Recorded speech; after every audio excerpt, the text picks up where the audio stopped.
La ilaha illallah wahdahu la syarikalah wa asyhadu anna Muhammadan abduhu wa rasuluhu la nabiyya wa la rasula ba'dah.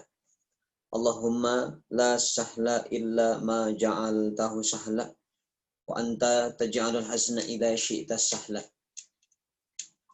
Alhamdulillahirabbil alamin. Mudah-mudahan pertemuan kita pada kesempatan siang hari ini seluruhnya dalam limpahan rahmat, berkah serta ridha Allah Subhanahu wa taala. Teman-teman yang semoga dirahmati Allah, kesempatan yang berbahagia ini kita akan mempelajari kehidupan setelah kematian. Karena hakikatnya manusia selama dalam kehidupan di dunia maupun akhiratnya akan melalui 7 kali perpindahan. Sampai Rasulullah mengatakan kullukum musafirun. Kalian itu adalah musafir. Sahabat bertanya, sampai kapan ya Rasulullah? Dikatakan hatta waqata qadamaika bil jannah. Sampai kaki Anda menginjak sorga, barulah Anda berhenti sebagai seorang musafir. Lihat perjalanan kita singkat saya sampaikan. Pertama, kita berada di alam ruh, lalu alam janin, kemudian pindah ke alam dunia, lalu ke alam barzah, kemudian ke alam mahsyar, ada alam hisab, dan ada yang namanya alam sirat, kemudian ada kontorah, barulah ke surganya Allah Subhanahu wa taala.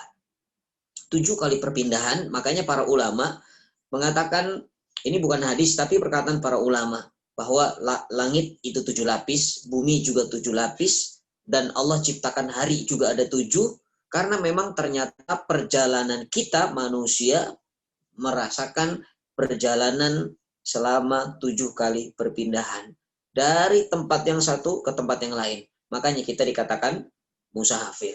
Siapa yang mengatakan? Rasul Shallallahu Alaihi Wasallam. Teman-teman pemburu kajian yang semoga dirahmati Allah, saya akan awali dari kata-kata yang sering kita ucapkan kalau seandainya ada orang yang meninggal. Apa yang biasa kita ucapkan? Ketika ada orang meninggal, kita sering menyebut dengan istilah wafat. Wafat, bukan mati, tapi wafat. Bukan mamat, tapi tufia, atau wafat.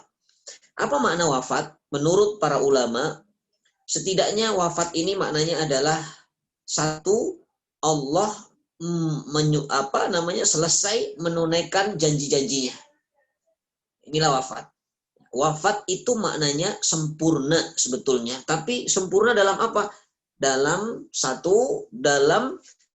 janji-janji Allah yang sempurna ditunaikan. Apa janji Allah? Ketika di dalam perut ibunda kita ditiupkan yang namanya ruh, Allah mengatakan kepada kita melalui para malaikatnya dengan 4 rahasia yang kita juga nggak tahu. Ya, apa kata Allah? Bikat birizkihi wa ajalihi wa amalihi sakiyun amsaidun. Kita nggak tahu. Ditulis yang namanya apa rizkinya, kemudian ditulis yang namanya ajalnya, ditulis juga yang namanya amalnya, apakah wafat dalam keadaan baik atau dalam keadaan buruk. Semua ini adalah rahasia. Maka dikatakan janin. Janin itu adalah jamak daripada jin. Kenapa? Karena ada 4 hal yang tidak bisa tampak, yang tidak diketahui oleh manusia. Itulah dikatakan apa? Janin. Tapi ketika wafat, keempat-empatnya ini Allah sudah sempurnakan. Itu yang pertama. Yang kedua, kenapa disebut wafat itu sempurna maknanya? Karena ternyata yang dikatakan sempurna ini maksudnya adalah sempurna mendapatkan kenikmatan dari Allah. Sempurna dapat kenikmatan. Saya tanya kepada teman-teman, kira-kira ketika seseorang beriman lalu dia wafat, apakah orang ini akan mendapatkan surganya Allah Subhanahu wa taala? Pasti dapat surga. Orang beriman, orang mukmin, dia wafat, orang soleh mendapat surga. Dan bukankah surga itu adalah kenikmatan yang sempurna dan abadi? Sempurna dan abadi. Makanya orang yang wafat dikatakan satu, sempurna Allah tunaikan janjinya yang 4. Yang kedua, sempurna mendapatkan kenikmatan dari Allah Subhanahu wa taala, karena mustahil ada orang bisa merasakan yang namanya kenikmatan yang sempurna kecuali kenikmatan itu berada di dalam surganya Allah Subhanahu wa taala. Dan tidak mungkin seseorang bisa masuk ke dalam surganya Allah kecuali dia sudah pernah hidup di mana? Di dunia. Dan tidak mungkin ketika dia ingin masuk ke dalam surganya Allah setelah dia hidup di dunia kecuali melalui proses sakaratul maut, wafat. Ada nggak orang yang tidak wafat? Tiba-tiba begitu hidup di dunia langsung masuk ke surga tanpa wafat? Mustahil. Pasti melalui proses wafat. Inilah kenapa dikatakan wafat ya lebih indah dikatakan wafat daripada dikatakan apa mati. Ya nggak salah sih mati, tapi lebih indah wafat, maknanya adalah sempurna. Teman-teman yang semoga dirahmati Allah, ada perkataan para ulama juga mengatakan bahwa an-naum nisful maut, atau dikatakan an-naum akhul maut. Tidur itu adalah saudara kematian, ataupun dikatakan tidur itu adalah setengahnya kematian. Ada yang mengatakan saudara kematian, ada yang mengatakan setengah kematian, karena memang antara tidur dan mati itu mirip. Coba orang tidur, dicubit-cubitnya tidak terasa. Begitupun orang yang sudah wafat, dimandikan dia nyaman, dia tenang, dikafani dia nyaman, bahkan dikuburkan dia juga nyaman. Kenapa tidak bangun? Persis seperti orang yang sedang tidur. Makanya dikatakan an-naum nisful maut, ay an-naum akhul maut. Tapi ada perbedaan. Apa perbedaan antara tidur dan wafat? Satu perbedaannya. Kalau tidur, bangunnya di dunia. Jadi kalau tidur, dia terbangun dan bangunnya saat itu masih di dunia. Tapi kalau yang namanya wafat, dia bangun. Tapi bangunnya di mana? Di akhirat. Bangunnya di alam barzakh. Itulah perbedaannya. Jadi sama-sama saudara, ya setengahnya, tapi ternyata ada satu perbedaan. Yaitu saat bangun seperti apa. Nah, kemudian proses dari dunia menuju alam barzakh. Sekarang kita sudah membahas tentang apa? Makna wafat. Kemudian ternyata yang namanya tidur itu adalah saudaranya kematian. Para ulama menyebutkan. Dan ketika keluarnya ruh dari jasad, ya proses keluarnya ruh dari jasad kita kenal dengan istilah sakaratul maut. Sakaratul maut. Sakaratul maut, teman-teman, apa maknanya sakaratul maut? Jadi kalau dikatakan begini, keluarnya ruh dari jasad atau terpisahnya ruh dari jasad disebut dengan wafat atau kematian. Tapi ketika proses keluarnya ruh dari jasad, prosesnya disebut sakaratul maut. Sakarat itu maknanya mabuk. Maut, kematian. Kenapa dikatakan mabuk, kematian? Karena saking sakitnya kematian itu. Dikatakan apa? Dia tidak merasakan apa ya? Tidak ada kisah atau tidak pernah kita mendengar ada orang yang sakaratul maut sambil teriak mengatakan aduh, aduh, aduh. Tidak. Kenapa? Karena ternyata saking sakitnya sakaratul maut, batang otak sudah tidak bisa menerjemahkan rasa sakit yang ada. Sehingga apa? Terlihat tidak sakit, padahal orang yang sedang sakaratul maut merasakan sakit yang sangat luar biasa. Rasulullah mengatakan, innalil mauti la syakarat, innalil mauti la syakarat. Sesungguhnya mati ini atau kematian ini punya sifat namanya syakarat. Apa? Memabukkan atau sakitnya sangat-sangat luar biasa. Tidak ada gambaran yang paling dekat kepada proses sakaratul maut kecuali kita lihat dalam perkataan hadis Rasulullah SAW. Seorang sahabat ini hobinya unik, teman-teman. Hobinya ngajar, hobinya berbagi ilmu, hobinya pokoknya belajar, diamalkan.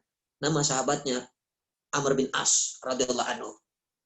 Amr bin As radhiyallahu anhu ketika itu dalam keadaan sehatnya minta kepada Allah, ya Rabb, tolong ketika nanti aku sakaratul maut, ada seseorang yang berada di sampingku untuk mendampingi sakaratul mautku. Lalu diaminkan oleh putranya. Amin. Kata anaknya di sana. Kemudian tibalah saat sakitnya Amr bin As, sakit yang menyebabkan kepada kematian. Sakitnya menyebabkan kepada kematian, maradul maut. Ternyata persis di sampingnya ada anaknya yang saat itu mengaminkan doanya. Bisa dipahami ya? Jadi anak yang mengaminkan doanya sendiri, dia berada di sampingnya. Lalu sebelum sakitnya, anaknya pernah bertanya dulu, wahai ayah, kenapa doamu seperti itu? Kenapa engkau meminta supaya nanti ketika engkau sakaratul maut ada orang yang berada di sampingmu? Apa kata ayahnya? Aku hanya ingin menyampaikan bagaimana rasa sakitnya sakaratul maut. Subhanallah. Dia ingin berbagi. Di ujung akhir kehidupannya pun dia masih ingin berbagi. Itulah Amrun bin As radhiyallahu anhu. Memang hobinya itu apa? Hobinya itu mengamalkan ilmu. Hobinya itu ngajar. Itulah Amr bin As. Lalu Masya Allah tibalah sakaratul mautnya. Apa dia bilang? Ya bunai, wahai anakku. Ka'ani asummu ala samit ibrah. Sekarang ini aku merasakan seperti bernafas di lubang jarum. Itulah rasanya. Seperti bernafas di lubang jarum. Kebayang nggak teman-teman? Bernafas di lubang jarum. Seperti apa itu? Itulah keadaan sakaratul maut. Kemudian putranya mengatakan lagi, ya abati, wahai ayahku, apalagi yang kau rasakan? Sampaikan apa yang kau rasakan. Lalu dikatakan, ya bunai, sambil terengah-engah nafasnya, ya bunai, aku ini seolah-olah seperti duduk di atas bara api yang cukup panas. Itu yang dirasakan. Seperti duduk di atas bara api yang cukup panas. Lalu putranya mengatakan, ya abati, wahai ayahku, apa yang kamu rasakan? Apa yang kau rasakan? Sampai yang ketiga kalinya, sambil terengah-engah nafasnya, lalu mengatakan, ya bunai, wahai anakku, aku ini seperti berada di sebuah lubang paralon. Teman-teman tahu paralon kan? Saya kasih perumpamaan. Ada paralon, lalu masuk tangan kita di dalamnya, lalu ditusuk paku dari setiap sentinya, ditusuk paku sampai tembus ke tulang, tusuk paku tembus ke tulang, terus ditusuk. Setelah semuanya tertusuk, lalu ditarik keluar. Seperti apa rasanya? Maka para ulama salafus saleh mengatakan seperti dikuliti hidup-hidup, seperti binatang dikuliti. Ya itulah keadaan. Dari ujung kaki sampai ujung kepala ini ditusuk dengan paku, lalu ditarik keluar. Itulah dirasakan Amr bin As. Dan ini hadisnya sahih, dan inilah gambaran bagaimana rasa sakitnya sakaratul maut. Maka Rasulullah pun mengatakan, apa inna lil mauti sakarat. Rasulullah ketika wafatnya, apa yang dikatakan? Ya Aisyah, subbu alayya ma'ul barda. Ya Aisyah, berikan kepadaku air yang dingin. Karena apa? Karena terasa apa? Terasa panas. Dan terasa apa? Terasa berat dan hausnya luar biasa. Itulah keadaannya.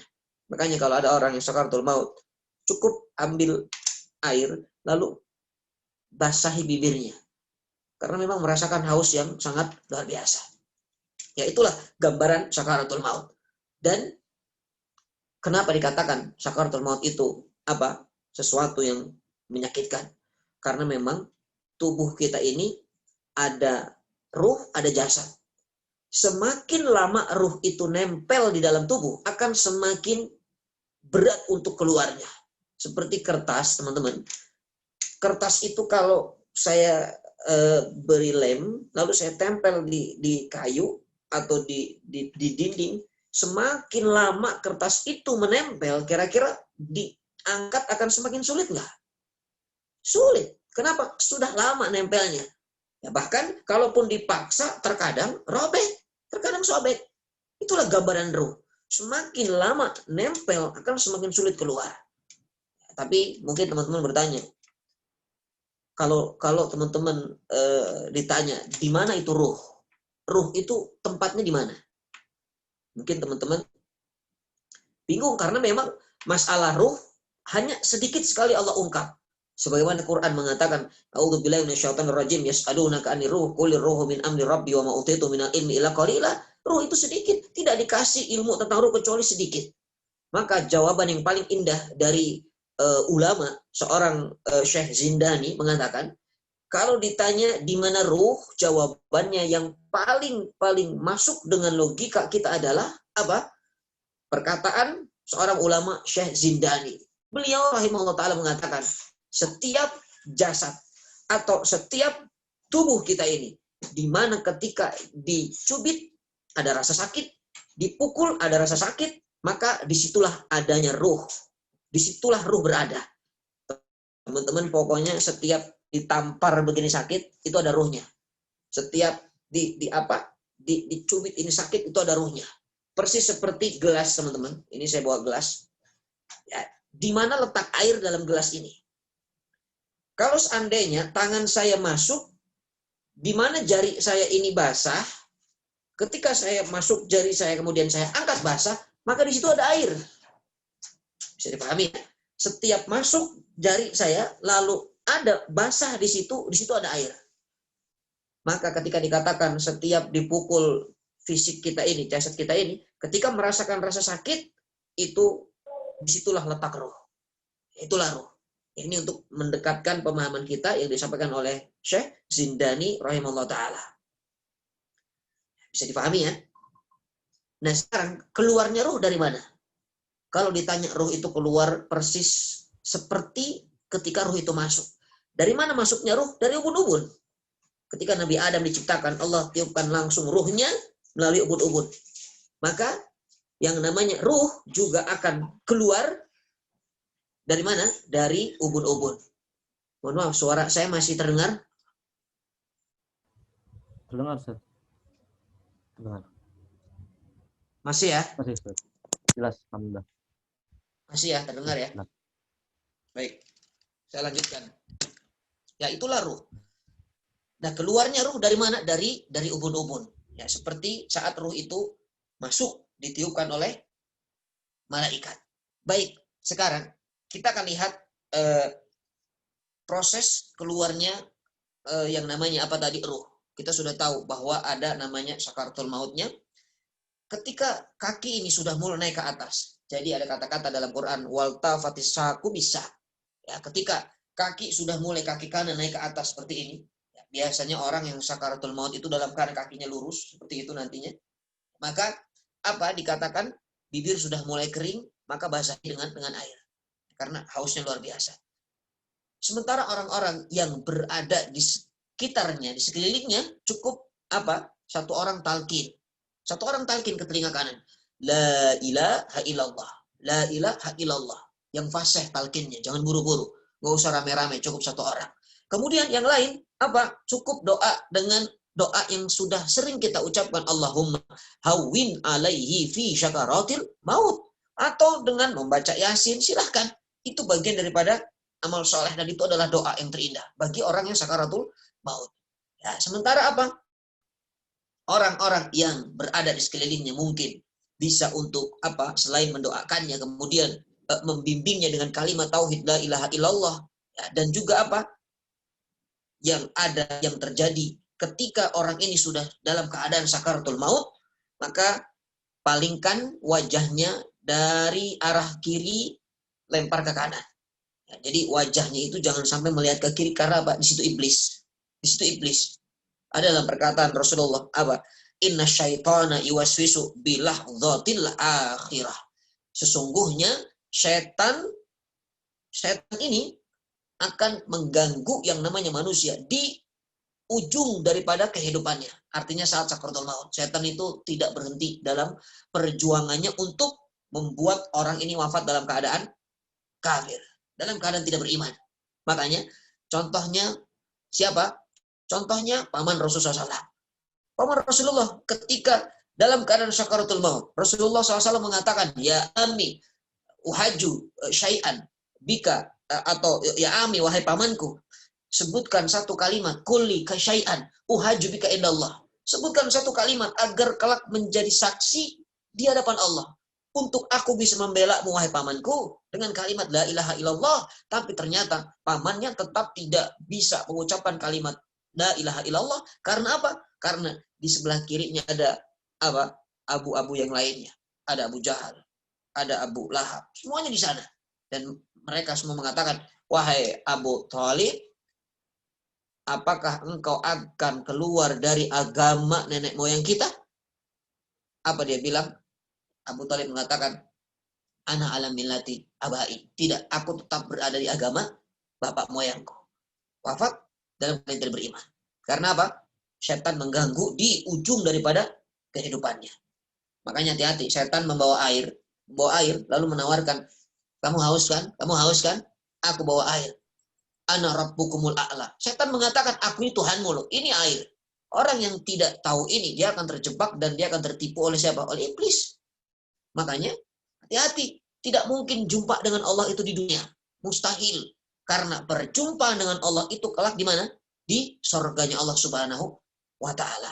Nah, itulah proses ketika bagaimana keadaan sakaratul maut.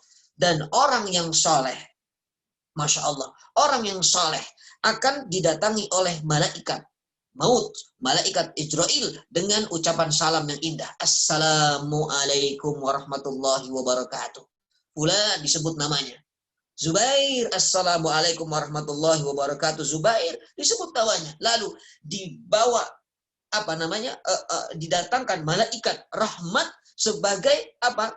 Malaikat yang membawa kain kafan dari surga. Ini ruhnya orang soleh. Dibungkus, kemudian diangkat. Setiap langit pertama, kedua, ketiga, keempat terus menyambutnya. Ruhnya harum, lalu bertanya para penghuni langit, ini ruh siapa? Ini ruh siapa? Ini ruh fulan, ini ruh fulan. Masya Allah, inilah ruh orang saleh. Lalu, bagaimana keadaan ruh orang-orang yang tidak saleh? Datang malaikat maut dengan kalimat Assalamualaikum, celaka kamu. Halak, celaka kamu, kecelakaan kamu. Misalnya namanya fulan, kecelakaan kamu. Lalu datang dengan malaikat laknat. Malaikat laknat membawa kain kafan daripada neraka. Naudzubillah. Lalu ruhnya ini sangat baunya. Naudzubillah. Setiap langit pertama menolak, kedua menolak, ketiga menolak, keempat menolak. Itulah keadaannya. Nah, untuk orang-orang yang tidak saleh. Maka mudah-mudahan Allah wafatkan kita dengan disambut oleh malaikat rahmat, dibawa kain kafan dari surga dan disambut oleh semua para penghuni langit yang ada. Amin ya rabbal alamin. Itulah keadaannya. Lalu kemudian setelah apa yang didapatkan ruh ini setelah dibawa oleh malaikat maut? Maka Allah mengatakan ketika jenazah ini atau ruh ini adalah orang saleh, maka Allah katakan kembalikan kepada jasadnya untuk mendapatkan nikmatul kubur. Ketika orang tidak soleh, kembalikan juga kepada jasadnya karena siap untuk mendapat azab kubur. Nah, barulah dimulai kehidupan barzah saat itu. Apa itu barzah? Barzah itu adalah tempat perbatasan antara dunia dan akhirat. Itulah barzah. Jadi yang namanya sakaratul maut itu adalah ujung daripada dunia. Awal daripada dunia adalah al-wiladah, kelahiran kita itu. Kemudian pembatas antara dunia dan akhiratnya namanya barzah. Dan awalnya akhirat, startnya akhirat diawali dari mahsyar. Nanti kita lihat. Sekarang kita bahas barzah. Bagaimana keadaan alam barzah? Begitu dibawa itu jenazah, ya. Masukkan ke liang lahat, maka disunahkan para ulama lempar dengan 7 kali pasir. Jadi jenazah masuk, lalu lempar dengan 7 kali pasir. 1, 2, 3, 4, 5, 6, 7. Kenapa? Karena yang pertama kali aktif saat itu adalah telinga. Jadi panca indera kita ini, dari semua panca indera yang ada, yang pertama kali aktif dan paling terakhir kali aktif adalah telinga. Makanya ketika tadi dalam keadaan sakaratul maut, orang yang mentalkinkan jenazahnya, la ilaha illallah, la ilaha illallah, terus sampai walaupun ruhnya sudah keluar, tetap dalam kalimat talqin. Kenapa? Karena panca indera telinganya adalah yang terakhir kali aktif. Begitupun ketika masuk ke alam barzah. Masuk alam barzah. Ketika lemparan pasir tadi.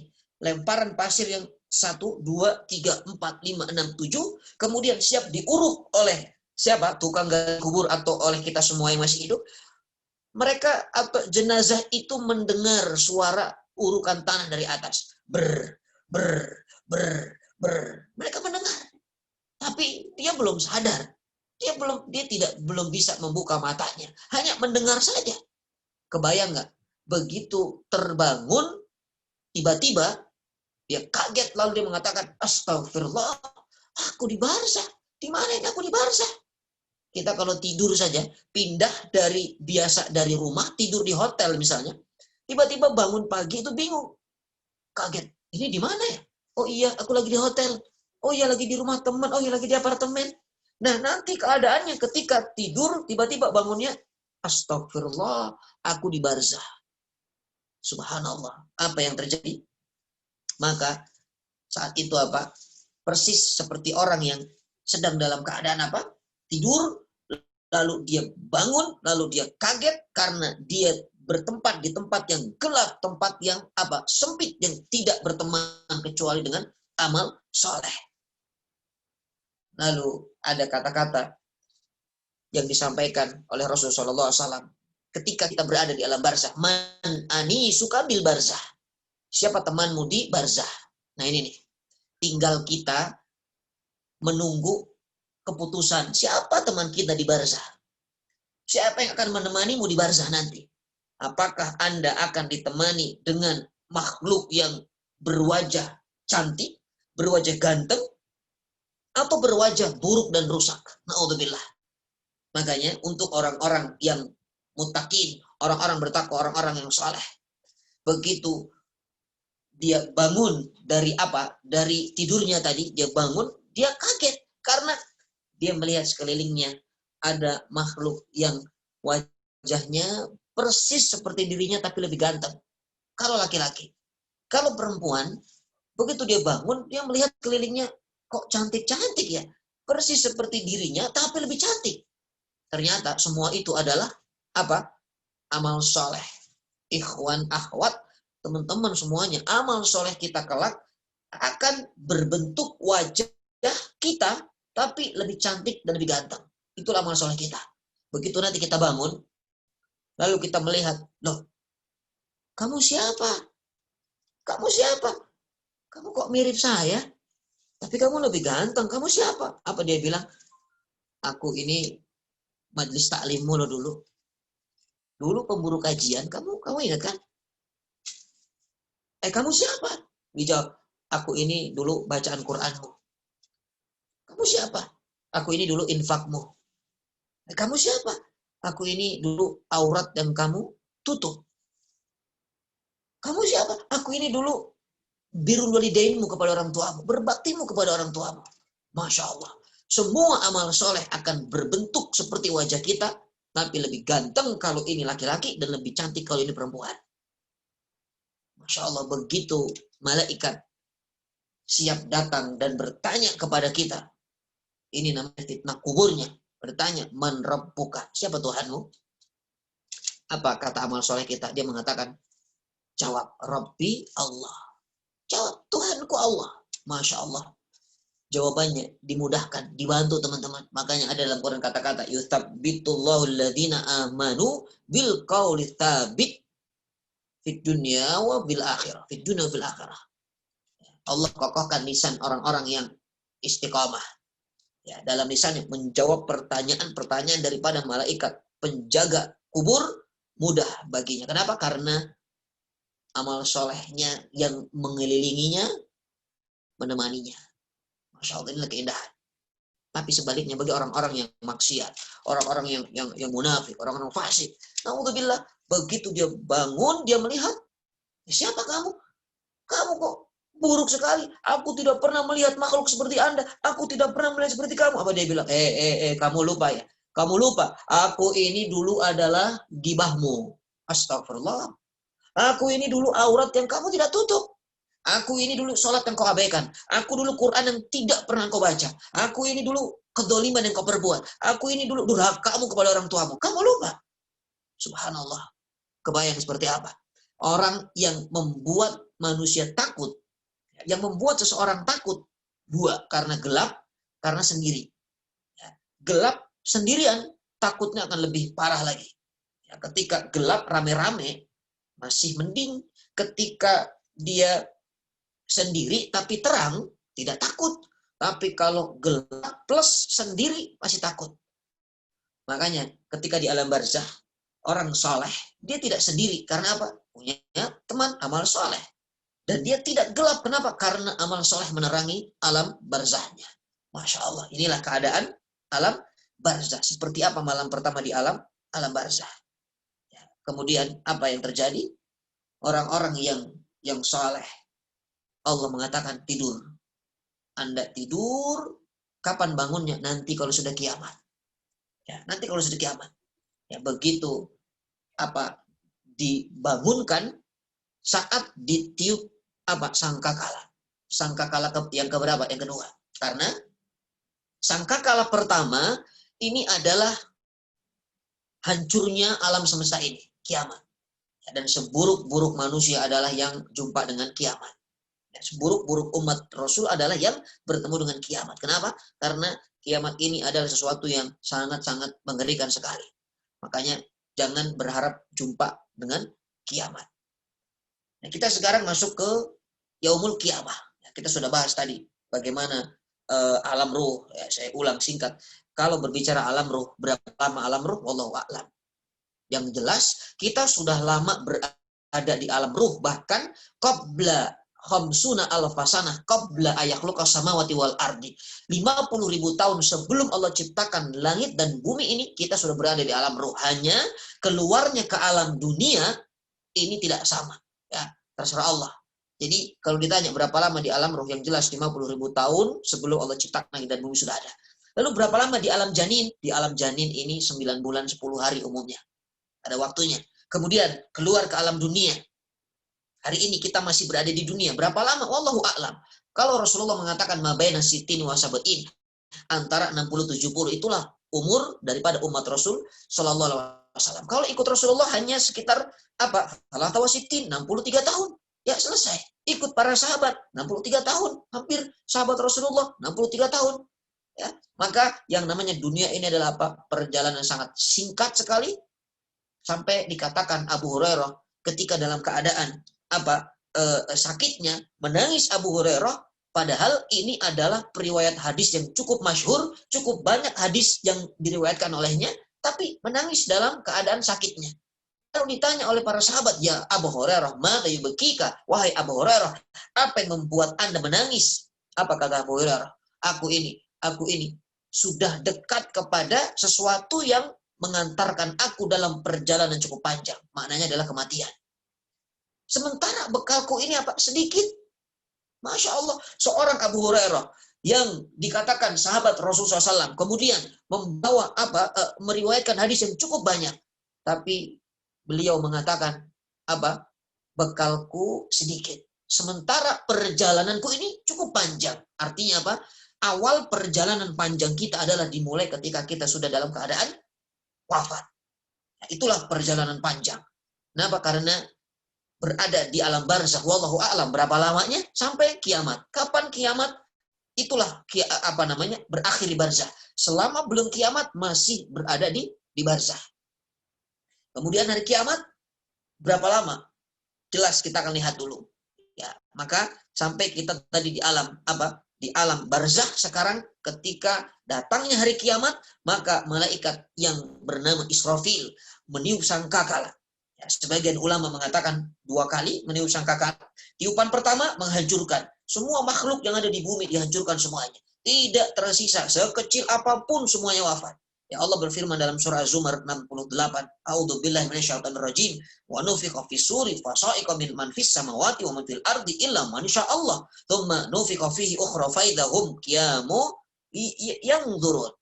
Dikatakan, ditiuplah sangkakala, maka yang matilah siapapun yang ada di langit maupun yang di bumi. Ya, kecuali yang Allah kehendaki, illa man sya'allah, kecuali yang Allah kehendaki. Ya, memang atau siapa yang tidak mati nanti kita lihat nanti. Ya, yang jelas tiupan sangkakala yang pertama ini adalah menghancurkan daripada alam semesta. Daun tidak ada, pepohonan, akar semua tumbang, semuanya hancur. Semua sekecil apapun semuanya akan hancur dan binasa. Apalagi kita manusia. Maka saat itu ada makhluk yang Allah masih sisakan. Dan ini memang kekuasaan Allah. Siapa mereka? Mereka adalah 4 malaikat. Ya, Allah bertanya ketika hancurnya daripada bumi ini, kullu syai'in halikun ila wajhah. Setiap apapun sesuatu hancur kecuali adalah zatnya Allah. Sampai dikatakan yang terakhir kali wafat 4. 1 Jibril, 2 Mikail, 3 Israfil, keempat adalah Malakul Maut. Inilah 4 makhluk yang terakhir kali wafat. Dan Allah bertanya ketika bumi ini sudah hancur, Allah bertanya, man baqiya minkumul an, kata Allah. Man baqiya minkumul an, siapa yang tersisa sekarang, kata Allah. Lalu Malakul Maut mengatakan, ya Rabb antal a'lam, ya Allah, engkau lebih tahu siapa yang tersisa sekarang. Lalu Malaikat Maut mengatakan, ya Rabb, yang masih tersisa sekarang adalah Jibril, Mikail, Israfil, wa ana abdukal fakir, wa ana abdukal dhaif, wa abdukal fakir. Yang masih tersisa sekarang adalah Jibril, Mikail, Israfil, dan aku hambamu yang lemah dan hambamu yang fakir. Masya Allah, malaikat maut mengatakan aku hambamu yang lemah dan yang fakir. Itu luar biasa. Lalu kemudian Allah perintahkan kepada Malakul Maut, ya Malakul Maut, dzub ruh Jibril, ay uqbud ruh Jibril, cabutnya Jibril, cabut ruhnya. Apa yang terjadi teman-teman? Malaikat Jibril dicabut ruhnya oleh Malakul Maut dalam keadaan sujud. Dalam keadaan sujud Allah mengatakan, Allahumma hawwin alayya fi sakaratil maut. Ya Allah, mudahkan sakaratul mautku. Itu perkataan malaikat. Padahal malaikat itu nggak pernah maksiat.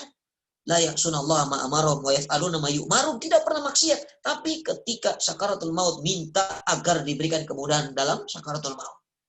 Lalu dicabut ruh malaikat Israfil persis dalam keadaan sujud, lalu minta kepada Allah, Allahumma hawin alayya fi sakaratil maut. Dicabut lagi ruhnya malaikat malaikat Mikail persis dalam keadaan sujud, minta kepada Allah, Allahumma hawin alayya fi sakaratil maut. Sekarang setelah Jibril, Mikail, dan Israfil semuanya wafat, hanya tersisa 1 malaikat. Siapa? Ijrail. Allah bertanya, man baqiyal an? Man baqiya, siapa yang masih tersisa? Lalu dikatakan, ana abdukal fakir wa abdukal dhaif. Ya Rab, yang masih tersisa adalah aku, hambamu yang lemah dan yang fakir. Apa kata Allah? Ya Malakul Maut, dzub cabut. Ya, cabut nyawamu. Dzub kama qad dzawaqal ibadi jami'an. Cabut nyawamu seperti engkau telah mencabut nyawa-nyawa hambaku semuanya. Idhab ilan nar wa bainal jannah wa mut hunak. Pergi Anda di antara surga dan neraka, lalu mati di sana. Subhanallah. Ini luar biasa keadilan Allah kan? Malaikat maut yang tugasnya mencabut nyawa seseorang tetap dalam keadaan mencabut nyawanya sendiri, merasakan sakaratul mautnya, lalu mengatakan Allahumma hawwin alayya fi sakaratil maut dalam keadaan sujud. Itulah keadilan Allah. Itulah keadaan hari kiamat di mana hancurnya alam semesta ini. Lalu kemudian apa? Setelah semuanya wafat, Allah mengatakan aina dunia? Mana dunia? Sekarang semua hancur, tidak tersisa sedikit pun. Mana dunia yang dulu dibanggakan? Mana dunia? Jadi kalau bahasa istilah kita, Allah itu saat itu membanggakan dirinya. Allah sombong. Memang boleh Allah ini sombong. Al-mutakabbir.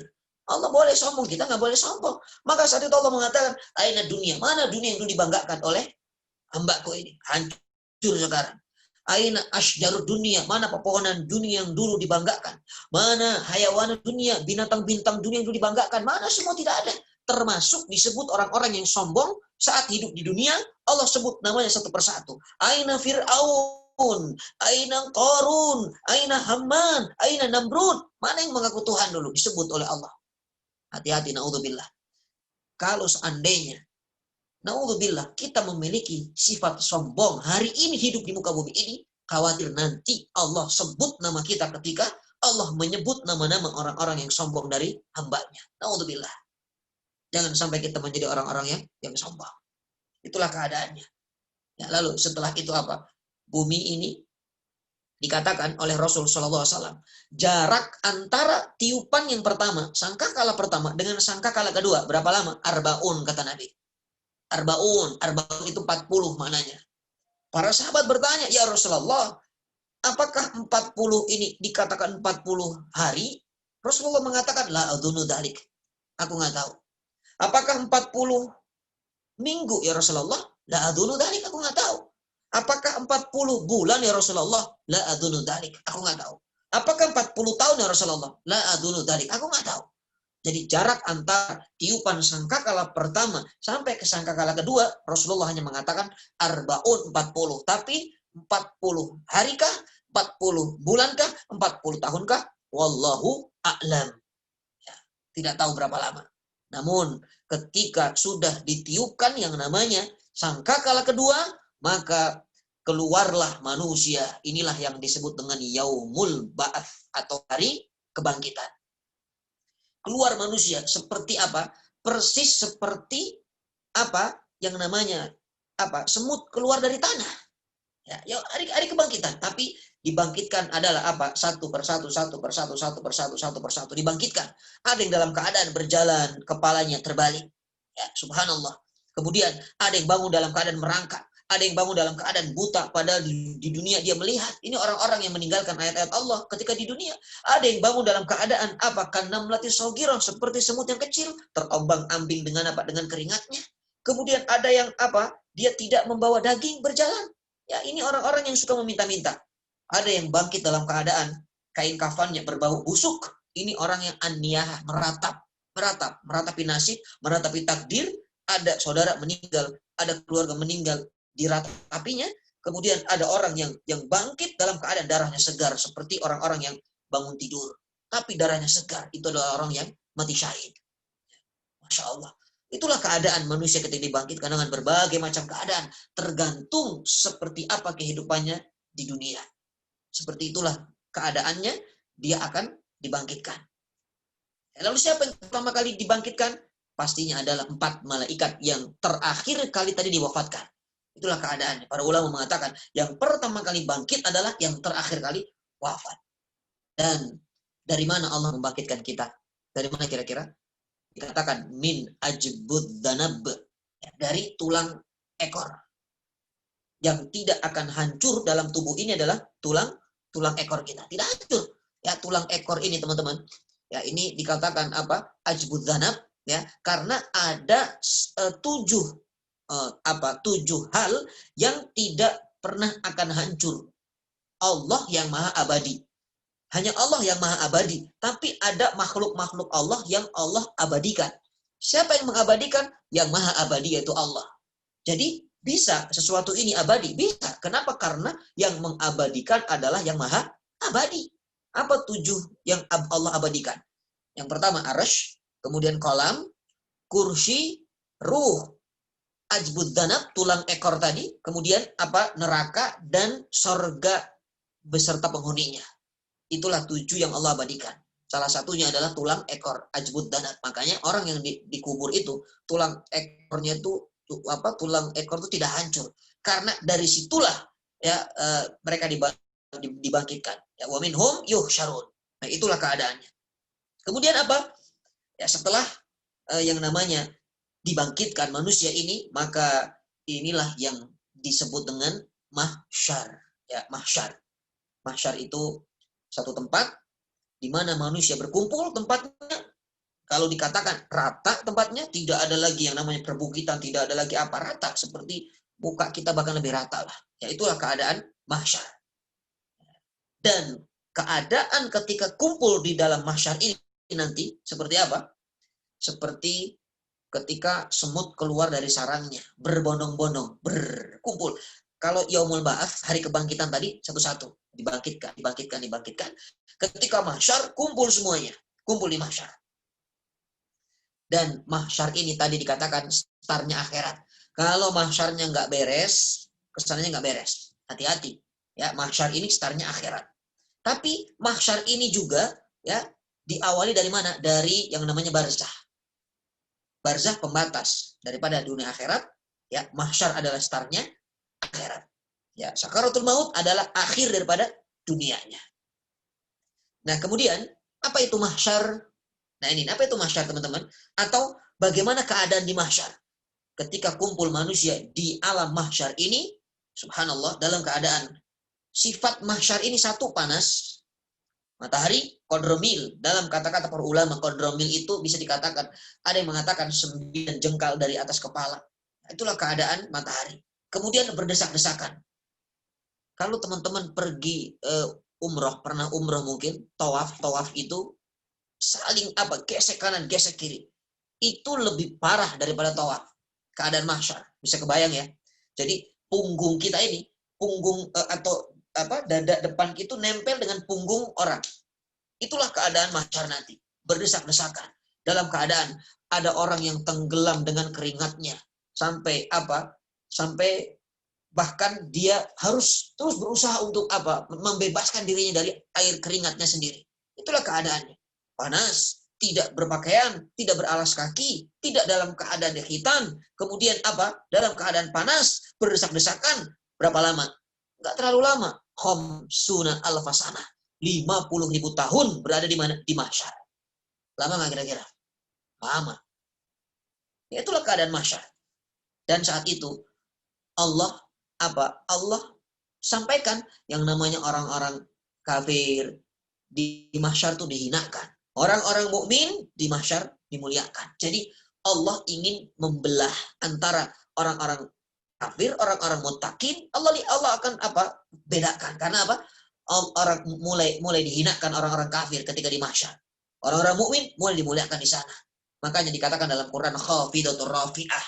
Khafidah itu maknanya yang direndahkan, rafi'ah itu yang diangkat derajatnya. Itulah keadaan mahsyar. Dan apa yang terjadi? Begitu sudah kumpul di mahsyar, kita semua saling kalau dikatakan ini ngobrol, ya, ngobrol saling bertanya. Ini keadaan seperti ini, kita ayo cari pertolongan. Saling punya pendapat. Coba yuk kita minta pertolongan. Kemana ya? Ayo kemana? Yuk kita minta pertolongan. Maka kumpullah manusia ini berbondong-bondong mendatangi Nabi Adam. Nabi Adam kan bapaknya manusia. Abul Bashar. Diciptakan langsung dengan tangan Allah. Pasti Nabi Adam bisa kasih syafaat kepada kita. Datang ke Nabi Adam. Tiba-tiba Nabi Adam mengatakan, mohon maaf, aku nggak bisa kasih kalian syafaat. Karena apa? Karena aku juga punya salah kepada Allah. Tahu kan salahku? Aku mendekat pohon yang Allah haramkan untuk didekatinya. Dan bahkan aku mengambil buahnya lalu memakannya. Maka kata Nabi Adam, hari ini, nafsi, idhab ilal ghairi. Idhabu ilal ghairi. Pergi kepada Nabi selain aku. Itu ada Nuh di sana. Maka kita beralih dari Nabi Adam berjalan menuju Nabi Nuh alaihissalam. Mendekat kepada Nabi Nuh. Mengatakan, ya Nuh, kamu kan Rasul Allah. Beri kami syafaat ya Nuh. Beri kami syafaat. Apa kata Nabi Nuh? Aduh mohon maaf.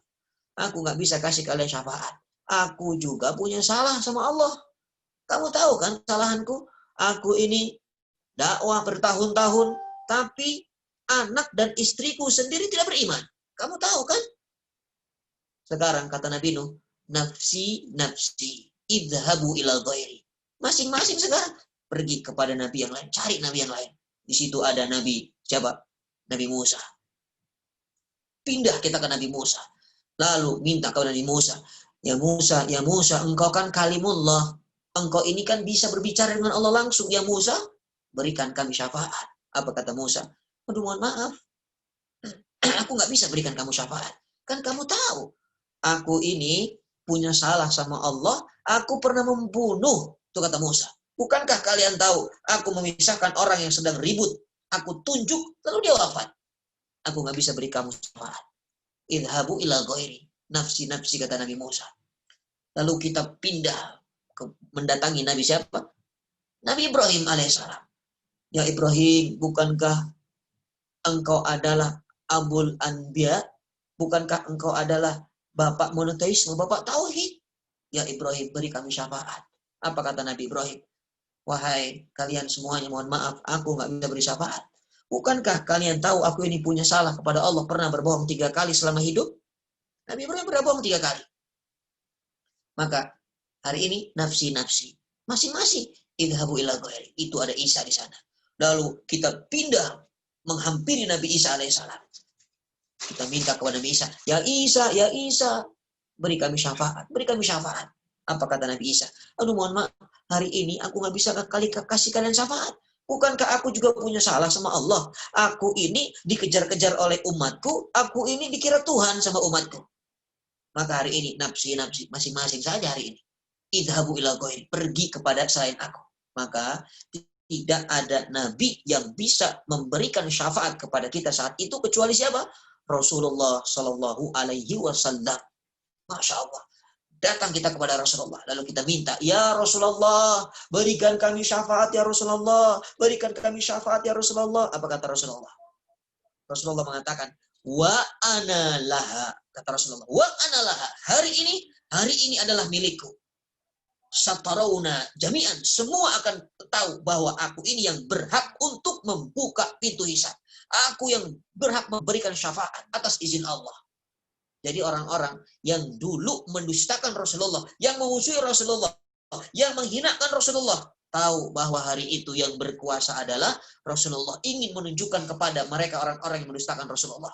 Satarawna, kalian semua akan melihat bahwa hari ini hari ini aku yang berhak untuk membuka pintu hisab. Ini yang disebut dengan syafaatul uzma. Pernah dengar kita kan? Syafaatul uzma apa maknanya? Syafaat untuk membuka pintu hisab. Waktu ini nggak main-main. Karena apa? Orang sudah terlalu lelah di mahsyar. 50.000 tahun tidak tahu atau tidak jelas kapan pintu hisab dibuka. Maka Rasulullah saat itu dalam keadaan sujud. Masya Allah, sujud Rasulullah. Kemudian Rasulullah begitu dalam keadaan sujudnya tidak bangkit dari sujudnya kecuali mendapat jawaban dari Allah. Maka Allah mengatakan, ya Rasulullah, ajabah, syafi'tu syafa. Ya Rasulullah, apa yang kau minta, aku akan kabulkan. Aku akan jawab. Dan aku akan berikan syafaat kepada siapapun yang engkau inginkan untuk diberikan syafaat. Silakan minta ya Rasulullah. Subhanallah. Maka Rasulullah, apa yang dikatakan? Rasulullah tidak terucap kecuali kata-kata, ummati, ummati ya Allah, ummati ya Rabb. Masya Allah. Kita diingat oleh Rasulullah, umatnya yang disebutkan. Ummati ya Rabb. Maka saat itu dipisahkan antara umat Rasul Sallallahu Alaihi Wasallam dengan umat-umat yang lainnya. Dikhususkan barisan daripada umat Rasulullah. Maka apa? Sebelum dibuka pintu hisabnya, Allah mengatakan, ya Muhammad, aku punya janji kepada umatmu. Aku punya janji kepada umatmu yang beriman. Apa janji Allah? Allah akan berikan 7 golongan, sebuah naungan, yang mana tidak ada naungan kecuali naungan dari Allah. Ya, bismillah.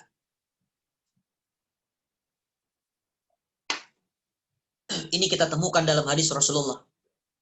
Sab'atun yudhilluhumullahu dhillihi fi dhillihi al-yawma la dhilla illa dhilluh. 7 golongan yang Allah berikan apa? Naungan.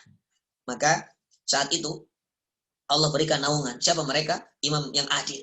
Kemudian ada seorang dikatakan laki-laki atau pemuda yang rajin ibadah kepada Allah. Kemudian rajulun qalbuhu mu'allaqun bil masajid, yang hatinya bergantung dengan masjid. Rajulani tahabba fillahi ijtama alaihi wa tafarraqa alaihi. 2 laki-laki berjumpa dan berpisah karena Allah, mencintai karena Allah. Wa rajulun datu imra'atun data mansibin wa jamalin faqala ini akhafullah. Seorang wanita atau seorang laki-laki yang digoda dengan wanita ya di ruangan yang kosong, tapi dia berhasil keluar karena takut kepada Allah. Kemudian rajulun tasaddaqa bi shadaqatin fakhfaha hatta la ta'lamu shimalu ma tunfiqu yaminihi. Seorang laki-laki yang sedekah tapi tidak diketahui oleh tangan kirinya. Dan yang terakhir apa? Rajulun dzakarallahu khalian fafadat aina. Seorang laki-laki yang menyebut nama Allah di kegelapan malam, menetes berlinang air matanya.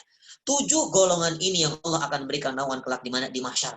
Ketika semua dalam keadaan panas, semua dalam keadaan panik, Allah turunkan arasy-Nya. Kata Allah, tenang kepada Imam Adil, aku turunkan arasku.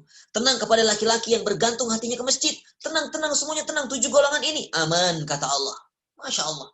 Inilah 7 naungan yang Allah berikan. Nah, kemudian barulah saat itu para nabi semuanya Allah hisab terlebih dahulu daripada umatnya. Ini belum dibuka pintu hisab. Tapi para nabi, fartafa'u ila darajatil a'la, diangkat ke derajat yang tertinggi. Semua melihat, menyaksikan para nabi dihisab. Maju, pertama kali siapa? Adam. Nabi Adam. Adam maju ke depan, kata Allah.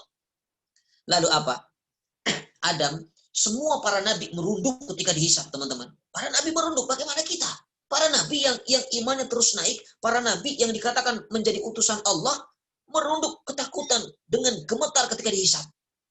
Maka Nabi Adam perintah Adam maju.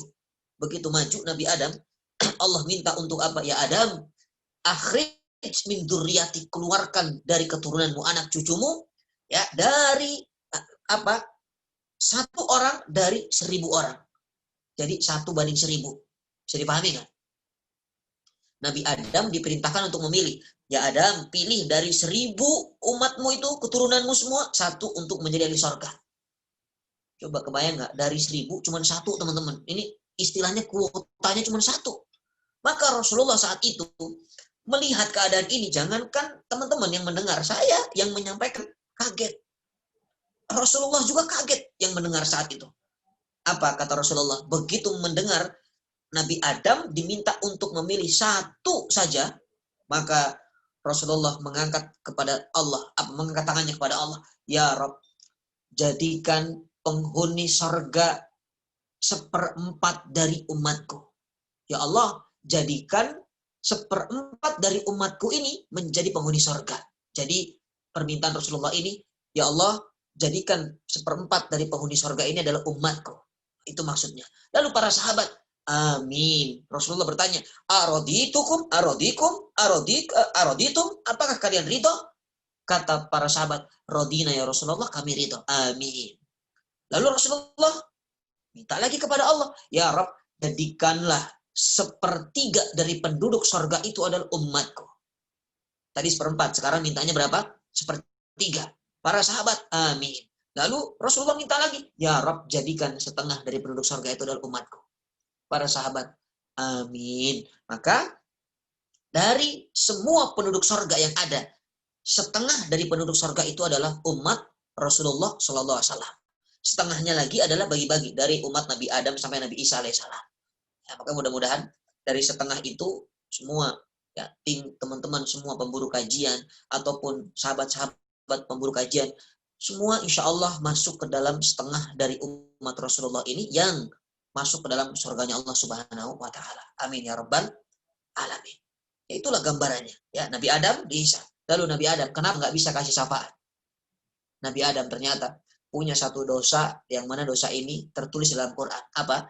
Allah larang untuk mendekat kepada 1 pohon, tapi Nabi Adam mendekat, bahkan mengambil lalu memakan buahnya. Inilah dosa Nabi Adam kepada Allah.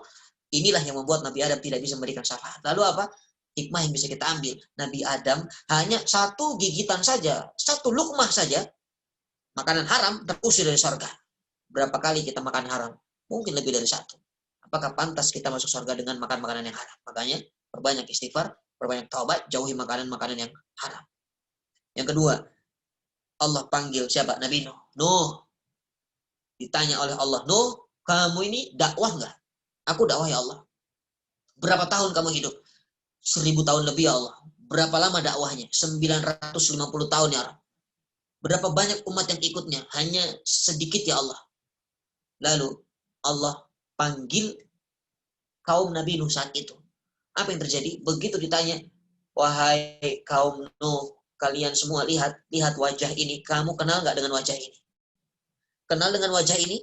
Dasar kaum Nabi Nuh itu ngeyelnya bukan cuma di dunia, di akhirat pun ngeyel dia. Apa dia bilang? Ya Allah, aku nggak kenal sama dia. Siapa dia? Aku nggak kenal. Padahal itu Nabi Nuh. Aku nggak kenal dia ya Allah. Maka Nabi Nuh mengatakan, ya Rabb, bohong ya Rabb. Dia kenal dengan aku ya Rabb. Aku ini Nuh yang dulu di dunianya dakwah kepada mereka. Lalu kata Allah, Nuh, panggil saksi ini. Siapa kamu punya saksi? Maka saat itu Rasulullah dan kita umatnya menjadi saksi atas kebohongan umat Nabi Nuh. Subhanallah. Ya, jadi kita ini menjadi umatan wasato dalam Quran. Wasato, umat yang tengah-tengah. Kenapa? Karena memang Islam itu adalah umat Rasulullah itu umat yang moderat, umat pertengahan. jadi wasit. Kalau bahas wasato tuh bisa dikatakan wasit. Wasit itu pertengahan, tengah-tengah kan. Nggak boleh wasit itu berat ke kanan, berat ke kiri. Itulah wasato. Jadi nanti ketika di akhirat banyak para umat daripada para nabi yang lain yang dia tidak mengakui nabinya. Bahkan dia apa? Dia pura-pura nggak kenal dengan nabinya. Dia zalim, ingin menyelamatkan diri daripada siksa Allah. Tapi ternyata kita hadir sebagai saksi daripada umat-umat yang berbohong kepada Allah dan mendolimi nabinya. Termasuk Nabi Nuh. Kita mengatakan, wahai kaum Nabi Nuh, kamu bohong, kamu dusta, kamu tahu kan itu Nabi Nuh. Aku juga tahu kok itu Nabi Nuh. Nabi Nuh berdakwah. Lalu apa kata umatnya? Wahai umat Muhammad, kamu itu jangan ikut-ikutan. Kamu tahu dari mana? Kamu itu baru hidup di akhir zaman. Kamu tidak hidup bersama dengan kami. Apa kata kita semua umat Rasulullah mengatakan, wahai umat Nuh, walaupun kami hidup di akhir zaman, tapi apa? Kami beriman kepada Quran.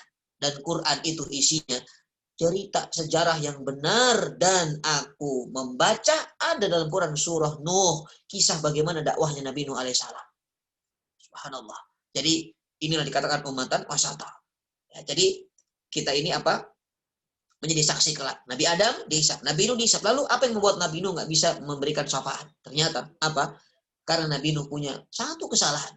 Ketika Nabi Nuh katakan apa? Ya wahai Nuh, ya dibuatlah kapal. Lalu Nabi Nuh mengajak putranya Kan'an, ya bunai irkam ma'ana, naik kepada perahuku ini. Kata putranya, enggak. Sa'awi ilal jibal ya'simuni minal ma. Aku nggak mau ikut. Aku akan naik ke atas bukit yang menyelamatkan aku daripada air yang besar. Tapi ternyata wafat juga kan. Begitu wafat, apa kata Nabi Nuh? Ya Rob, innahu ibni, itu anakku. Kata Allah, innahu laisa min ahlik. Itu bukan keluargamu. Tapi dalam kurung sebetulnya kata-kata Nabi Nuh, ya Allah, itu kan anakku, kenapa celaka? Itu maksudnya. Jadi Nabi Nuh mengkenapakan keputusan Allah. Karena cinta kepada anaknya, pastinya orang tua. Ya, jadi ini yang membuat Nabi Nuh alaihissalam tidak bisa memberikan syafaat. Ya, kemudian siapa lagi? Nabi Ibrahim pernah bohong 3 kali. Maka itu yang membuat Nabi Ibrahim tidak bisa memberikan syafaat. Nabi Isa juga tidak bisa memberikan syafaat. Karena apa? Karena Nabi Isa ini dikejar-kejar oleh umatnya untuk apa? Disalib, dijadikan Tuhan. Itulah gambaran mahsyar nanti. Dan orang yang berada di dalam naungan Allah tadi, itulah orang yang paling tenang dan paling bahagia ketika di alam mahsyar. Lalu kemudian setelah para nabi tadi dihisab, barulah dibuka pintu hisab bagi umat Rasulullah, bagi orang-orang kafir, bagi orang munafik, semuanya dibuka pintu hisab. Ya, tapi sebelum hisab dibuka, apa yang Allah berikan? Allah berikan kepada kita rapot bayangan. Ini yang disebut dengan apa? Tanawalul kutub. Tanawalul kutub, kitab. Dilemparkan kitab ini dari mana? Dari atas. Ada yang menerima dengan tangan kanannya. Ya, wa amma man utiya kitabahu biyaminihi fa sawfa yuhasabu hisaban yasira. Siapa yang menerima dengan catatan kanannya, itu adalah orang yang mudah hisabnya. Tangan kirinya, maka dia celaka. Ya, dapat terima kitab ini. Lalu apa kata Allah? Allah mengatakan, begitu dapat kitab, catatan kita, Allah mengatakan, Iqra kitabaka kafa binafsikal yauma alaika hasiba. Ya, silakan baca ini kitabmu. Ini catatanmu semua ada di sini. Silakan kamu baca. Lalu ada orang yang mengatakan begitu membuka kitabnya dia bilang, "Ya Rabb, mali hadzal kitab? Mali hadzal kitab la yughadiru saghiratan wala kabiratan illa ahsaha." Ini kitab apa? Ini kitab yang kecil tertulis, semuanya lengkap. Ini kitab apa ya Allah? Catatan semuanya tertulis. Tidak ada satu catatan pun amal soleh, amal buruk yang tidak tertulis. Makanya di dalam Quran dikatakan apa? Wa ma yalfidu min qaulin illa ladaihi raqibun atid. Tidak satu ucapan pun yang kita lepaskan dari lisan kita kecuali tercatat oleh malaikat raqib dan atid. Itulah keadaannya. Ya, maka ada orang yang tersenyum dengan menerima kitabnya. Kenapa? Karena bahagia. Kitabnya indah, dilihatnya catatan amal soleh. Masya Allah. Barulah setelah menerima yang namanya apa? Kitab ini, barulah yang namanya hisab dibuka. Apa yang terjadi ketika hisab? Masya Allah. Hisab ini teman-teman, ya singkat saya sampaikan. Ya, yang namanya hisab ini kalau bisa diistilahkan adalah hari perhitungan. Hisab itu perhitungan. Ya, hisab itu perhitungan. Apa yang dihitung? Semua amal kita dihitung. Ya, dihitung, dikumpulkan semua. Sholat kita, zakat kita, puasa kita, majelis taklim kita, haji kita, semua dikumpul. Ya, semua dikumpulkan. Nah, persis begini. Begitu nanti dikumpulkan amal kita, ternyata, ya Allah, ini sholatku. Apa kata Allah? Ini sholatmu, tapi ini nggak khusyuk. Ini nggak naik ketimbangan. Ya Allah, ini infakku. Ini infakku ya Allah. Ini infakmu ya, infakmu. Tapi ternyata infakmu ini ada riaknya. Ini kurang sempurna, kurang ikhlasnya nih. Nggak masuk ketimbangan. Ya Allah, ini ternyata ini hajiku. Hajimu itu cuma haji untuk status saja supaya kamu disebut Pak Haji.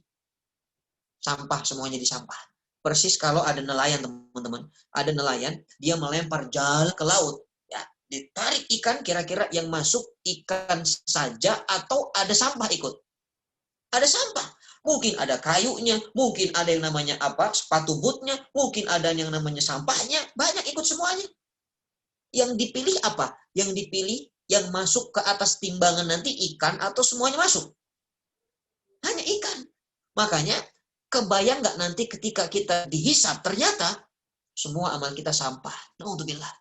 Puasa sih tapi sampah. Zakat sih tapi sampah. Ya Rob. Baca Quran sih tapi sampah.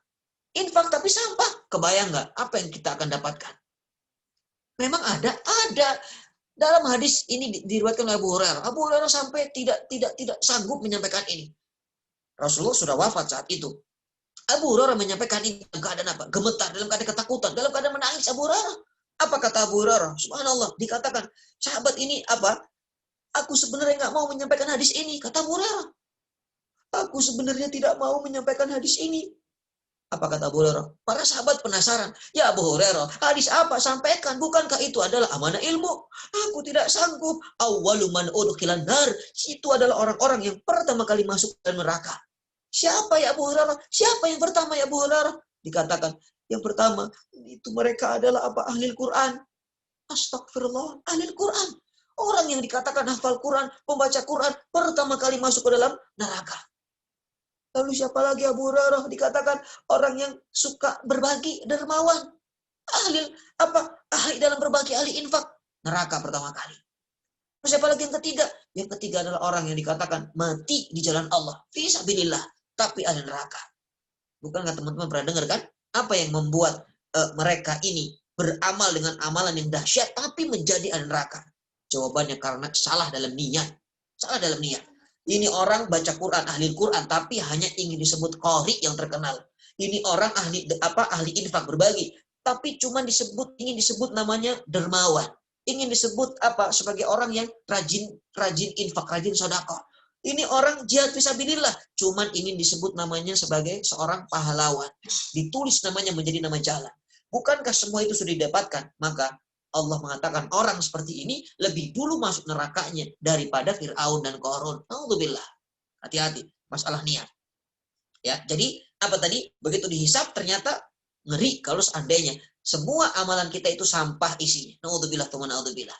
Barulah setelah dihisab ditimbang, yaumul mizan namanya, ditimbang.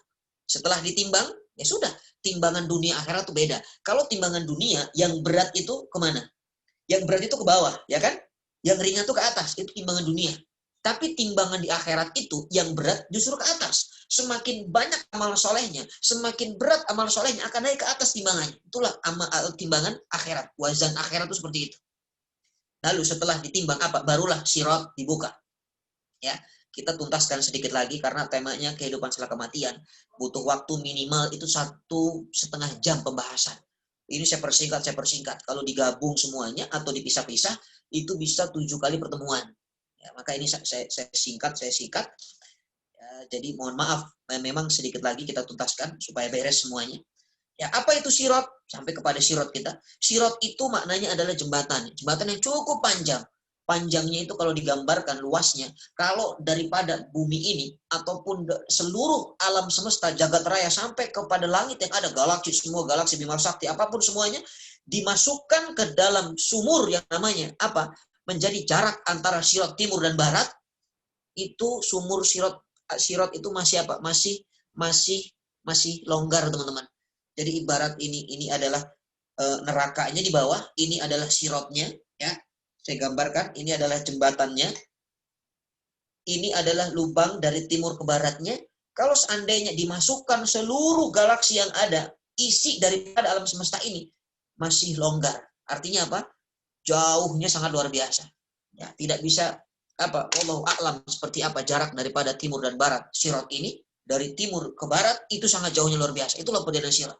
Ya, dan bukan hanya apa? Jembatan yang biasa, tapi ma'ahu kalub, ada besi yang menghantam kanan ke kiri. Apa menghantam, besi yang jalan lewat menghantam. Kalau orang-orang ini yang amal solehnya tidak baik, dia akan terhantam besi lalu masuk ke dalam neraka.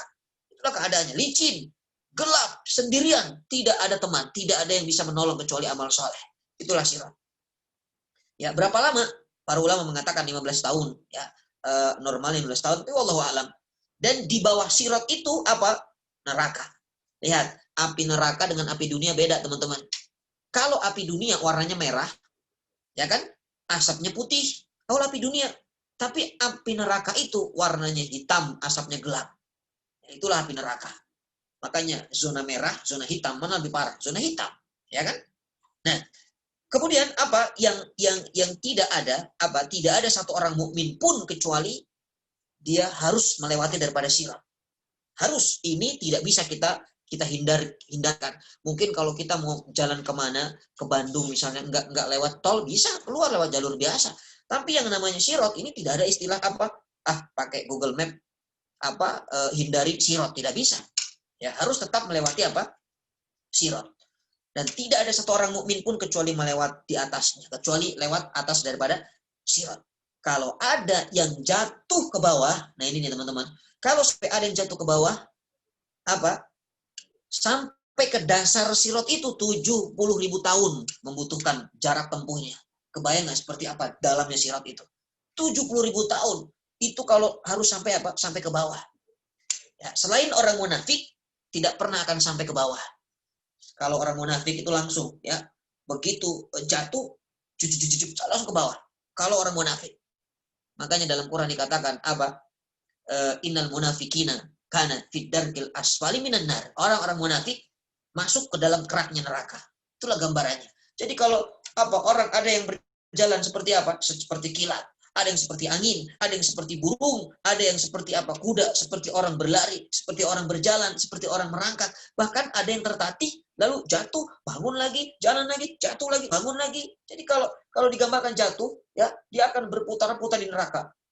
Terpeleset saja licin, dia akan berputar lagi, naik lagi, berputar lagi, naik lagi, terhantam lagi, berputar lagi di jahanam. Itulah gambaran sirat. Ya, tapi kalau orang munafik, sampai ke dasarnya neraka. Ya, itulah sirat. Nah, setelah sirat, melewati sirat, maka ada satu tempat namanya Qantharah. Inilah akhir daripada perjalanan kita sebelum masuk ke dalam surga, namanya Qantharah. Qantharah itu adalah kalau istilah kita menunggu pesawat, namanya waiting room. Ada kan? Tempat di mana kita menunggu pesawat itu waiting room. Apa yang kita lakukan di sini, di Qantharah ini? Di Qantharah ini kumpul dengan keluarga. Karena nanti apa yang dicari di Qantharah ini adalah keluarga. Cari keluarga. Ya Allah, suami saya mana? Ya Allah, istri saya mana? Begitupun ketika anaknya tidak ada. Orang tua saling bertanya, loh Pak, anak kita kemana? Tidak ada. Begitu tanya. Kata Allah,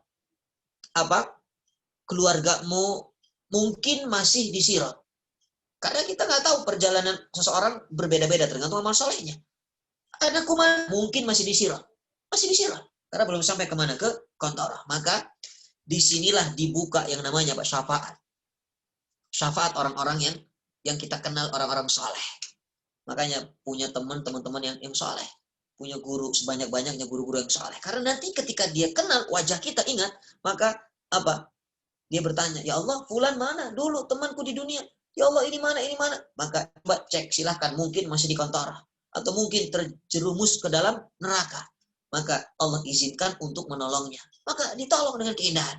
Tapi syaratnya apa? Syaratnya yang menolong ini memang orang-orang soleh, yang Allah berikan izin untuk menolong, dan yang ditolongnya ini pun mendapat ridho dari Allah Subhanahu wa Ta'ala. Itulah gambaran Qantharah. Ya, jadi tempat untuk menunggu masuk surga dan saling mencari keluarga nanti di kantor. Kenapa? Karena masuk surga itu adalah berjamaah. Wasiqal ladzina taqaw rabbahum ilal jannati zumara. Masuk surga itu berbondong-bondong, tidak sendiri-sendiri. Ya, tapi ada satu lagi yang penting untuk dipahami, bahwa kontorah itu juga nanti ketika ada orang sudah siap untuk masuk ke dalam surga, ternyata Allah bilang stop, jangan masuk dulu. Kamu dulu punya masalah di dunia. Ada orang yang kamu belum sempat minta maaf karena kamu punya salah. Kamu dulu pernah marah-marah sama dia. Dan kamu nggak kenal dia. Mungkin sedang naik motor di jalan.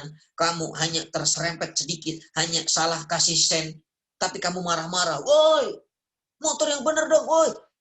Dan orang itu, kamu belum minta maaf kepadanya. Maka hari ini, cari orangnya. Kamu minta maaf kepadanya. Baru kamu masuk surga. Karena syarat masuk surga itu harus bersih. Tidak ada sedikit pun kotoran. Tidak ada sedikit pun daripada apa? Rasa apa dosa yang tertinggal dalam diri kita. Tidak bisa, karena surga ini bersih. Coba, repot nggak begitu? Ya Allah, saya nggak tahu orangnya yang mana. Kan waktu saya marah-marah dia pakai helm, ya Allah. Saya nggak tahu, pakai masker, ya Allah. Maka hati-hati teman-teman, jangan mudah marah-marah. Ya, karena apa? Karena nanti akan merepotkan kita kelak di kantor. Ya, jadi kalau marah sama yang kenal, jadi enak nyarinya gampang. Ya, tapi jangan juga marah. Ya, itulah gambaran apa? Kontoroh barulah masuk ke dalam surga. Bagaimana keadaan surga? Ini pembahasan yang berbeda pastinya. Namun dikatakan surga ini adalah jannatun naim, nikmat yang tidak pernah berhenti dan nikmat yang tidak pernah tetap. Terus bertambah kenikmatan surga ini. Mudah-mudahan ada manfaatnya. Jazakumullah khair ala husni istimaikum. Lakum minal wa du'a. Syukran lakum. Assalamualaikum warahmatullahi wabarakatuh. Waalaikumsalam warahmatullahi wabarakatuh. Masya Allah, barakallahu fikum Ustaz untuk materinya dari penjelasan tentang alam ruh, wafat, dan juga ada hisab, sirat hingga kontoroh. Memang kalau sudah membahas kematian itu tentu kita merasakan ketakutan Ustaz ya. Dan juga ingin sekali untuk terus berbuat kebaikan seperti itu. Nah, Amin, amin. baik Ustadz, mungkin kita buka sesi tanya jawab Ustadz ya. Boleh. Ya. Assalamualaikum Ustadz. Waalaikumsalam. Bagaimana jika orang yang wafat dalam keadaan kecelakaan, apakah mereka juga merasakan sakitnya sakaratul maut Ustadz? Baik, jazakumullah khair. Semuanya akan merasakan sakaratul maut kecuali mati syahid dalam peperangan. Jadi syahid itu ada dua. Ada syahid akbar, ada syahid asgar. Ya, syahid akbar itu dalam peperangan. Ya, ketika melawan musuh, ya, di medan peperangan, para sahabat dulu, itu adalah syahid akbar. Rasanya seperti digigit seekor semut. Ya, tapi kalau kecelakaan, kemudian wafat melahirkan, tertimpa reruntuhan, tenggelam, itu juga dikatakan syahid, tapi syahid sugra. Jadi tetap merasakan yang namanya sakaratul maut. Tapi mintalah kepada Allah dalam doa kita agar Allah mudahkan. Ini ada amalan ya, baca setiap selesai sholat sebelum meninggalkan tempat sholat kita, baca ayat kursi lah ya, baca ayat kursi. Ini adalah amalan ya dari para guru kita. Rasulullah pun menyampaikan, jadi ketika membaca daripada ayat kursi setelah selesai sholat, setiap selesai sholat ya, dalam keadaan masih duduk di tempat kita sholat, Allah akan mudahkan sakaratul maut kita. Allah akan mudahkan. Sambil kita minta, ya Allah, karuniakan kepada kami mati syahid, ya Allah. Allahumma rzuqni syahadah. Karena mati syahid itu bisa dimanapun terserah Allah. Dalam keadaan tidur di atas kasur, bisa jadi mati syahid. Dalam keadaan kita berkendara, bisa jadi mati syahid. Kenapa? Karena hasil dari doa kita kepada Allah. Mudah-mudahan bisa dipahami. Syukran. Allah barik fiik. Jazakallahu khair Ustaz untuk jawabannya. Insya Allah terjawab ya untuk penanya. Berikutnya Ustaz. Assalamualaikum Ustaz. Waalaikumsalam warahmatullahi wabarakatuh. Apabila kita bertaubat, dosa-dosa kita insya Allah akan diampuni. Apakah dosa-dosa yang telah diampuni akan tetap dihitung dan ditimbang Ustaz? Baik, jazakumullah khair. Rasul Shallallahu Alaihi Wasallam mengatakan, at-taibu minadz-dzanbi kama la dzanbalah. Orang yang sudah bertaubat dari dosanya seperti orang yang tidak berdosa. Bahkan kesalahan-kesalahan yang lalu yang kita lakukan berubah menjadi amal baik dan amal soleh. Jadi taubat sendiri itu adalah ibadah, sehingga apa? Sehingga orang yang sudah mentaubati dosanya dengan nasuha, tobat yang sesungguhnya, maka orang ini orang yang dikatakan apa? Bersih daripada kesalahan. Innallaha yuhibbut tawwabin wa yuhibbul mutatahhirin. Bersih, maka yang menjadi timbangannya adalah kelak amal baiknya saja, karena hasil daripada taubatnya kepada Allah yang nasuha. Wallahu barikatuh. Wallahu a'lam. Jazakallah khair Ustaz untuk jawabannya. Berikutnya, manusia biasa seperti kita tentu tidak akan luput dari dosa, Ustaz ya. Sekecil apapun dosa mesti dipertanggungjawabkan. Nah, apakah itu berarti semua manusia biasa akan masuk neraka dulu, Ustaz? Baik, jazakumullah khair. Kalau seandainya sebelum masuk ke dalam yang namanya hisab, ya, kita ini sebelum wafat lah ya, sebelum Allah cabut nyawa kita, terkadang Allah berikan kita ini ujian. Ya, kita dikasih ujian sakit, kita dikasih ujian mungkin ekonomi sulit. Itu adalah salah satu cara Allah untuk menumbuhkan sifat sabar dalam diri kita, yang mana sifat sabar itu, sifat ridho yang kita ungkapkan kepada Allah, itulah yang akan menghapus daripada dosa-dosa kita. Sehingga nanti ketika ditimbang, dihisap, kok dosanya sudah tidak ada, kemana? Padahal mungkin kita juga banyak maksiat. Ya mungkin kita lupa taubat, kita jarang istighfar. Kan kadang-kadang begitu, jarang istighfar, lupa taubat. Sehingga Allah punya cara, karena Allah sayang kepada kita, Allah kasih ujian dalam hidup. Ya Allah kasih masalah dalam hidup. Supaya apa? Supaya dengan masalah ini dan ujian ini, dia sabar, dan sabarnya itu tanpa dia sadar merontokkan daripada kesalahannya. Makanya, kalau nanti seandainya di akhirat ada orang yang ternyata dia ini sudah bersih dalam keadaan apa? Menghadap kepada Allah, karena dosanya sudah terampuni, dihapus oleh Allah, maka orang ini akan langsung masuk ke dalam surganya Allah. Ya, ataupun yang lebih berat timbangan baiknya daripada amal buruknya, ini pun orang ini akan langsung masuk ke dalam surganya Allah Subhanahu wa ta'ala. Siapa yang akan mampir ke neraka dulu? Pastinya orang yang lebih berat amal buruknya.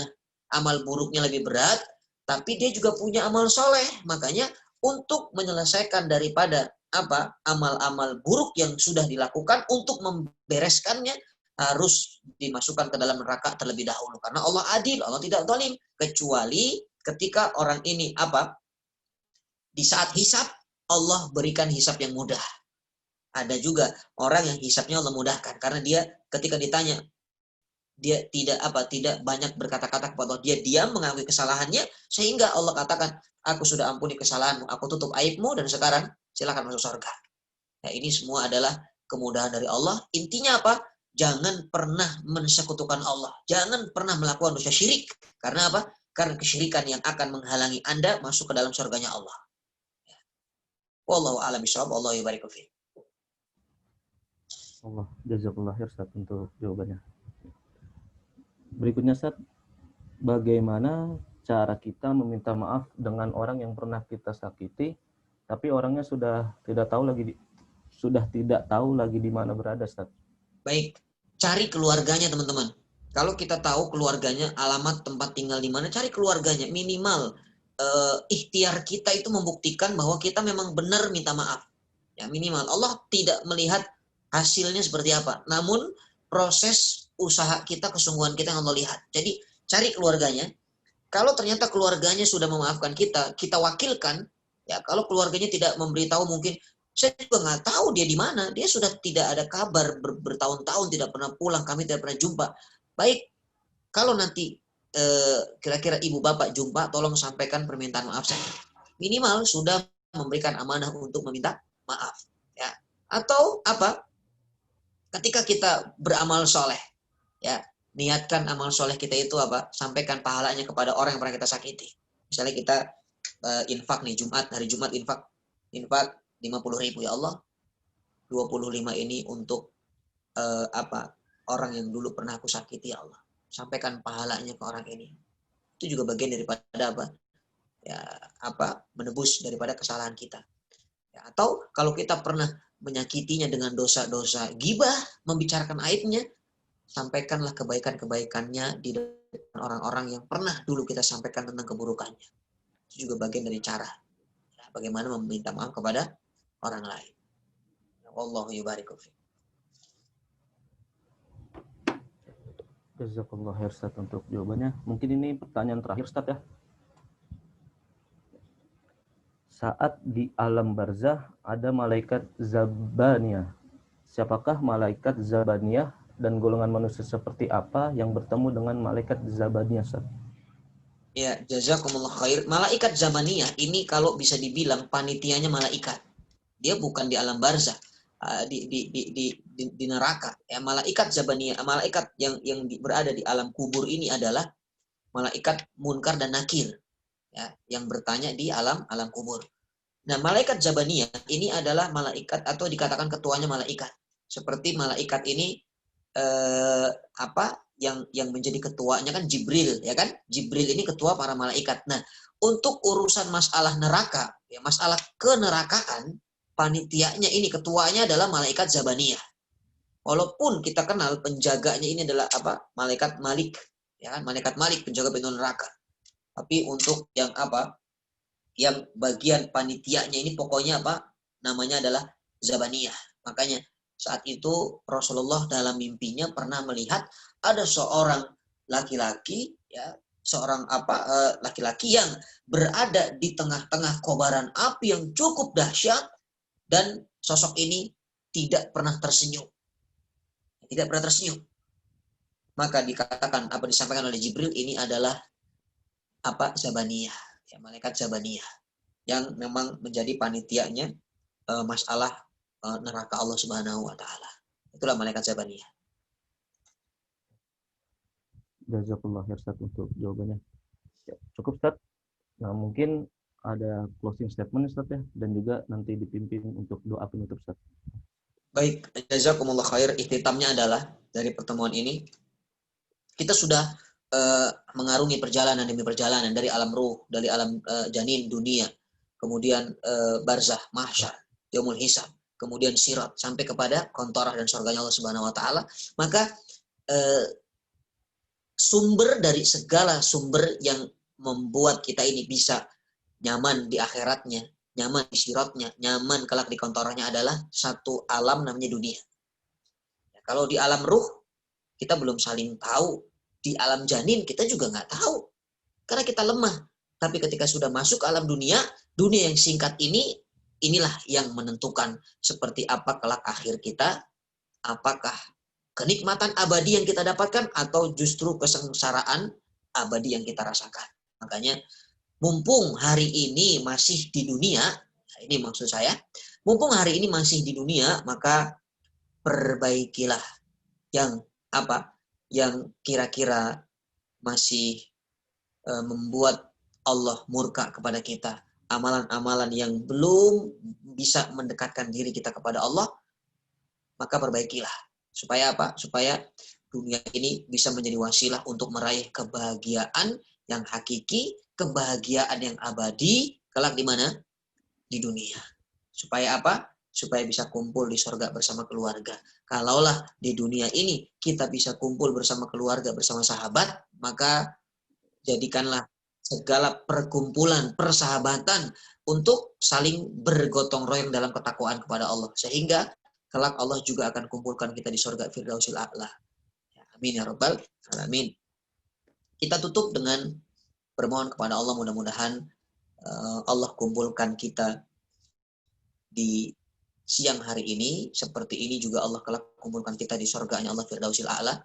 Dan mudah-mudahan Allah karuniakan kita wafat husnul khatimah, dan Allah jadikan hari-hari kita dalam beramal soleh menjadi amal soleh yang diniatkan karena Allah Subhanahu wa taala. Allah kokohkan niat kita, Allah jaga kesehatan kita, iman dan imun kita di tengah pandemi ini, dan semoga Allah berikan kemudahan dalam kesulitan-kesulitan yang kita alami. Nastaghfirullahaladzim, nastaghfirullahaladzim, nastaghfirullahaladzim, na'udzubillahi minasyaitonir rajim. Bismillahirrahmanirrahim. Alhamdulillah rabbil alamin, hamdan syakirin dan naimin, hamdan yuafi ni'amahu wa yukafi mazidah. Ya Rabbana lakal hamdu wa lakal syukru wa lakal ridha kama yanbaghi li jalali wajhikal karimi wa azimi sultanik. Allahumma shalli ala sayyidina Muhammadin wa ala ali sayyidina Muhammad. Allahumma ighfir lana dunubana wa dunuba walidina warhamna warhamhum kama rabbawna shighara. Allahumma ighfir lana dunubana wal ikhwanina alladhina sabaquna bil iman wa la taj'al fi qulubina ghillan lil ladzina amanu rabbana innaka ra'ufur rahim. Rabbana dhalamna anfusana wa illam taghfir lana wa tarhamna lanakunanna minal khasirin. Rabbana taqabbal minna innaka antas samiul alim wa tub alaina innaka antat tawwabur rahim. Allahumma adfa'na al-ghala wal bala wal waba wal fahsya'i wal munkar wasyuyuful mukhtalifatu wasyada'id wal mihan ma dhahara minha wa ma batan fi biladina hadha khassa min budalil muslimina amma innaka ala kulli syai'in qadir. Rabbana atina fid dunya hasanah wa fil akhirati hasanah wa qina adzabannar. Bi fadlika subhana rabbika rabbil izzati amma yasifun wa salamun alal mursalin walhamdulillahi rabbil alamin. Syukran, jazakumullah khairan katsiran Ustaz untuk